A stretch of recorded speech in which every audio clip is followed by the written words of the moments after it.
There's a moment in Haine where a man tells a story. A guy falls from a 50-story building. As he passes each floor, he tells himself, so far so good, so far so good, so far so good. But it's not the fall that matters, it's the landing. This metaphor echoes through every second of Haine, a film that doesn't just depict a society in crisis, but minds under siege. And that's where we begin, with the brain under pressure and the success that comes from understanding it. In this episode, we step into the lives of three young men, Vinz, Saïd, and Hubert, living in the concrete jungle of the Parisian banlieues. What we witness isn't just their reality. It's a mirror to what happens when you combine social rejection, unstable identity, and a lack of perceived control. Let's unravel the psychology and neuroscience behind their behavior and what it tells us about the pursuit of success. Let's start with Vinz, the ticking time bomb. Vinz carries rage like a badge of honor.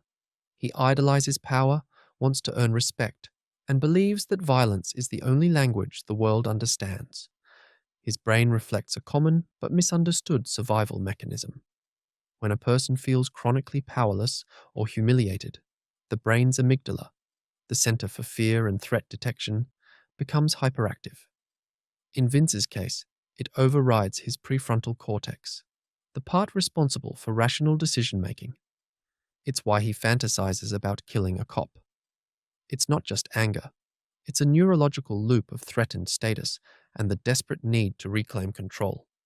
Research shows that status threats, being disrespected or excluded, activate the same brain regions as physical pain. That's crucial. Vince isn't just angry, he's in pain, and pain demands relief. But without emotional regulation, tools, the brain seeks quick, dramatic ways to restore a sense of power, often through aggression, threats, or impulsive decisions. Now take Hubert, the boxer, the thinker, the reluctant philosopher. He's seen the fire burn too many times. While Vinz reacts, Hubert reflects. He's the embodiment of what psychologists call a high level of self-regulation and delayed gratification. In Stanford's famous marshmallow experiment, children who could wait for a second marshmallow, delaying immediate rewards, tended to have better life outcomes. Hubert lives that principle, often biting his tongue, walking away, and reminding the others, hate breeds hate. Neurologically, Hubert's self-control is linked to stronger connectivity between his prefrontal cortex and the amygdala. He feels the same stresses, the same environment, but he has a buffer. His past experiences, perhaps family structure or personal reflection, have equipped him with the ability to pause. And in that pause lies power.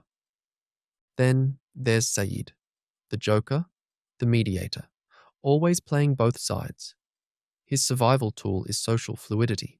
In psychological terms, he uses humor and deflection as a coping strategy to reduce tension. Social neuroscience teaches us that laughter triggers the release of endorphins, bonding hormones, and even momentarily reduces cortisol, the stress hormone. Saïd doesn't just lighten the mood, he subconsciously stabilizes the group.